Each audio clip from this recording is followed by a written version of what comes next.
Hello বন্ধুরা, তোমরা সবাই কেমন আছো? আশা করি তোমরা সবাই ভালো আছো। আমি তো তোমাদের জয়া বোন, সবসময় ভালো থাকি। তোমরা তো জানোই, দুঃখে সুখের মাঝখানেই আমার মুখে হাসি থাকেই, আর আমি সবসময় ভালো থাকি। আমার জয়াগো চ্যানেলে তোমাদেরকে অনেক অনেক স্বাগত আর অনেক অনেক ভালোবাসা নিয়ে আজকে আবার তোমাদের সামনে আসলাম। অনেক দিন বাদে এই রাস্তাটার সামনে তোমাদের সামনে আসলাম, কেননা এই গরু ঘর দিয়ে ওই মাথাতে গরু ঘরে যেতাম। তোমরা তো জানো, এখন তো আমি ওদিকে যাওয়া বাদ দিয়ে দিয়েছি, কেননা আমার দরকারও নেই, যাইও না এখন। আর তোমাদের এখন আমি আসছি রাস্তাতে, কেন জানো?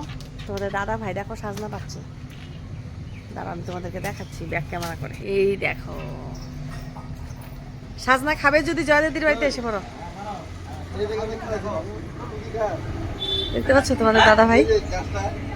দেখো কিন্তু পড়বা, আবার ভয় লাগে।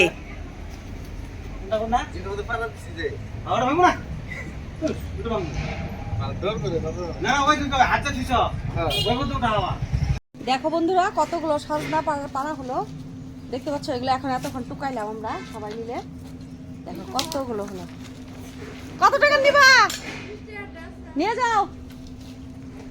দেখতে পাচ্ছ সজনা পাড়ার সাথে সাথে কাস্টমার এসে পড়েছে। আজকে সজনায় বিক্রি করবো বাজারে।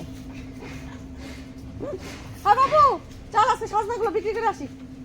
তুই দাঁড়া থাকবি, আমি বিক্রি করবো, হবে? হ্যাঁ বাবু সব কিছুতে রাজি।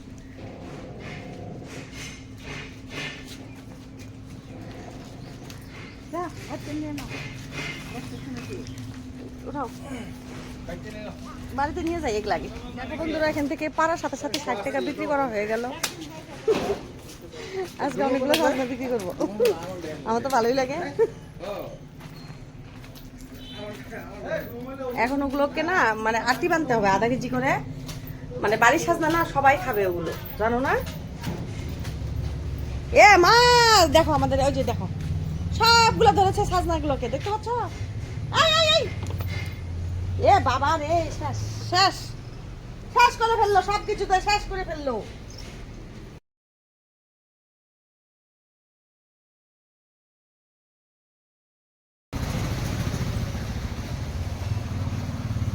বাবা বাবু কি সুন্দর পা মেলে বসে আছে।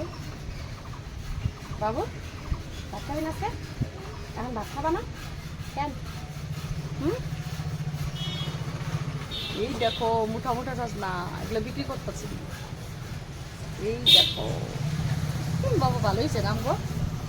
স্যার এখানে বসে বসে কি করতেছো? সাজনা দিয়ে কি দেবা না?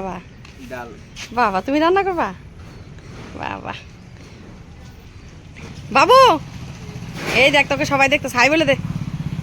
হাই বল, বলো তোমরা কেমন আছো? তোমাদের দাদা ভাই এখানে সাজনা বিক্রি করছে, আর এখানে লোক কাটছে, দেখতে পাচ্ছ?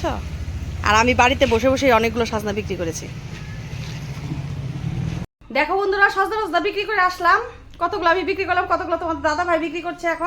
এখন তো আমার অনেক কাজ আছে, আমি এসে বললাম রাস্তা থেকে। আর এই দেখো পিঠা নিয়ে বসলাম, এখন পিঠাগুলোকে বানাই। হ্যাঁ, কেরালা পিঠা, বুঝতে পারছো? সেই স্বাদ। একটা যদি খাও না তাহলে না আরেকবার এসে বলতে হবে জয় দিদি ভাই আরেকটা পিঠা দাও, বুঝতে পারছো? সেই টেস্ট সেই। এখন এগুলোকে ই করবো আর কি, সাজনা পাতাতে না গরম লেগে গেছে, মানে কেউ তোমার দাদা ভাই পারলো, আমি নিচের থেকে কুটালাম আর কি, গুটায় টুটায় নিয়ে মুঠা টুটা বেঁধে ধুয়ে টুয়ে দিয়ে তারপরে কতগুলো বিক্রি করলাম বাড়ির থেকে, কতগুলো রাস্তাতে বিক্রি করলাম। আবার হলো তোমাদের দাদা ভাই বিক্রি করছে, এখন আমি এসে আসছি, বুঝতে পারছো? অনেকগুলো সাজনা হয়েছে, অনেকগুলো টাকা কামাবো আজকে। এই টাকা দিয়ে আমার অনেক কিছু হয়ে যাবে, বুঝতে পারছো না? সঙ্গে থেকো। দেখো বন্ধুরা, দোকানের মাঝখানে আমি সব ভাই বোনগুলো আমার দোকান ঘিরে আছে, দেখতে পাচ্ছ? আরেকজন বলছি আমাকে দেখাও, দেখো দাঁড়ান, দেখেছো ওদের সামনে?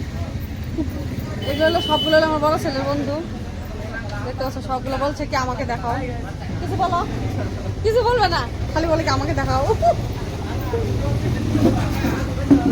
দোকানটাতে অনেক ভিড় হয় না, খুব ভালো লাগে। আর সন্ধ্যার আগে আগে সবকিছু শেষ হয়ে গেছে, কোনো কিছুই নেই আর, জানো না? খালি একটু চা রয়েছে, চা কাটা খালি চাই বিক্রি করবো এখন সবার কাছে আর কি। কি করবো, কিছুই নেই, রাস্তায় হচ্ছে সবার আগাবেগি বাজাচ্ছে যে আমাকে এটা দাও এটা দাও এটা দাও, কিছুই নেই এখন আর ঠান্ডা আছে, ঠান্ডাগুলো ফ্রিজে আছে, যা যা লাগবে ঠান্ডা খেতে পারবে আর কি। 30 টাকা ভাই, 30 টাকা, 30 টাকা না? দেখো না, আছে নাকি দেখো। তো রোকনা ভাই বোন, তাহলে আর ভিডিওটা বড় হচ্ছে না, দেখতেই তো পাচ্ছ কত ব্যস্তর মাঝখানে থাকি। আর তাহলে ভিডিওটা বড় হচ্ছে না, তোমরা তাহলে ভালো থেকো, সুস্থ থেকো, আগামীকাল আসবো একটা নতুন ভিডিওর সাথে। Bye bye.